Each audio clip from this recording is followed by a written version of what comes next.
I'm doing another episode about the issues with the ports. And as I was reading a Twitter thread that I was going to feature, someone sent me this link this morning, and there's this huge Twitter thread about the ports. It's like, all right, I'll do an episode about this one. But in the midst of all that, people talked about, bringing manufacturing back. And if we had manufacturing here, then we wouldn't have an issue at the ports. And I'm like, oh, you know, I've been doing manufacturing, recruiting, and executive search for 20 years. You got one of the top firms in the country that does that. And I'm going to agree with this title right here that it's easier said than done.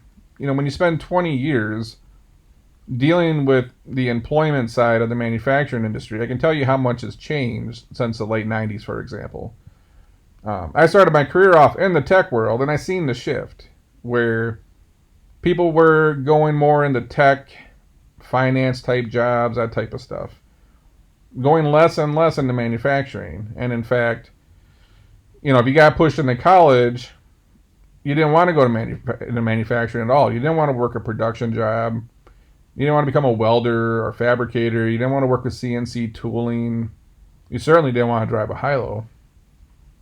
Interesting part is, even if you went and got like a supply chain degree, many people don't even want to do supply chain at a manufacturing company because it's not sexy. It's kind of dirty. A lot of plants are run down. Like the offices aren't as cool as working at Amazon, for example.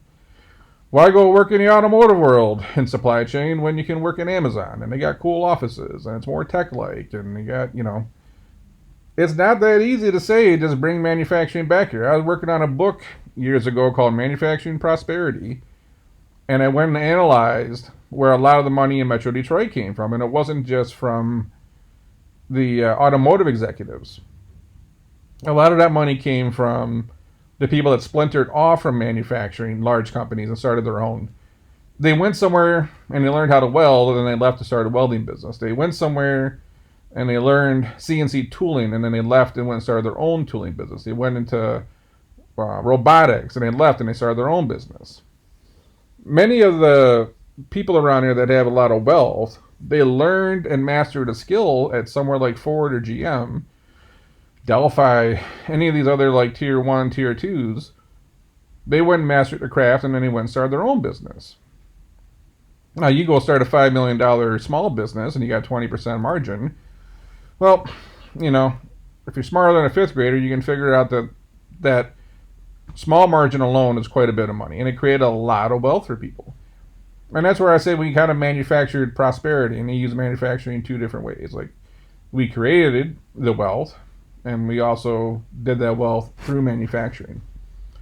You don't see that as much anymore. I make investments into companies. I rarely get pitched with anything that's like a new manufacturing. It's CPG product that I can have someone, manufacture somewhere else. No one's really developing a skill or starting something new anymore. People coming out of college don't want to work in those jobs. It's just, it's not attractive to work in manufacturing whatsoever. So what is the point of saying, let's bring back the manufacturing jobs if we're not going to program our children to want to work in those kind of jobs? We tell our kids they're special. We tell them to go chase their passions, to do what they love, that they got to go to college, that they were meant to do something better than this, that they were meant to do something bigger than this. Well, no wonder they're 22 years old and still living at home, because they think they're too good to go do this job at Ford. So unless we want to address the issue of how we are shaping society, bringing jobs back here makes no sense, because we're not going to have anyone to do the jobs. I remember probably 10 years ago, we were doing a lot of searches. There's a lot of like the boomers starting to exit at that point. So we were doing president searches, CFO, CO, all that executive suite. And it was getting harder and harder because there was less and less people coming up to choose from. But I watched a lot of those companies really get in a pinch. They started needing manufacturing engineers. You bring plants here, and you need manufacturing engineers. You need people to help work on jigs and fixtures. You need people that are going to help out and smooth out shop floor execution. That it's going to make everything go smoother, more efficient, higher quality, faster. Here's a trick to that. Where you find manufacturing engineers is where they're manufacturing things. And if you're not manufacturing here, then you're not going to find the manufacturing engineers here. You know where they're at? All over Asia. And it's like, again, you weren't just going to snap your fingers, and the market wasn't going to give you 50,000 manufacturing engineers that had experience and actually developing these systems and process to make the shop floor run smoother, for example. And I think that's the pinch right now is you can't just say bring manufacturing back here. The workforce isn't even built for that anymore. You basically are starting over 30% from scratch to rebuild and develop that workforce where there's a large talent pool of these people, because all that experience exists in other countries now, unless you want to start helping people immigrate over here that have that experience. So just snapping your fingers and saying, hey, let's bring manufacturing back, it's going to fix all our supply chain issues. I don't think anyone has sat back and thought about the talent issues you're going to face when doing that. Also, sure, we have issues at the ports right now, but would we not have the same issues because we have no truck drivers, they say. So even if you're manufacturing the stuff here, we don't have anyone to transport it. So what's it matter? If you look further down the supply chain, a lot of the raw materials you get wouldn't come from here either. So if we got raw material issues, we're still going to have manufacturing issues, and we're going to be right back in the same inventory crunch. So as much as I would love to get manufacturing back here, and I hope we do look at that, and we try to bring some back, it is not an end-all be-all fix. Not in a world where we're really, electric cars, from what I understand, take quite a few less parts. Some people say they're significantly easier to manufacture. It's going to require less jobs. That's cars. From washers to dryers to ovens to many other mechanical things. There's a lot of other manufacturing jobs here we could look at. One other thing to keep in mind. Manufacturing and the environment don't go hand in hand that well.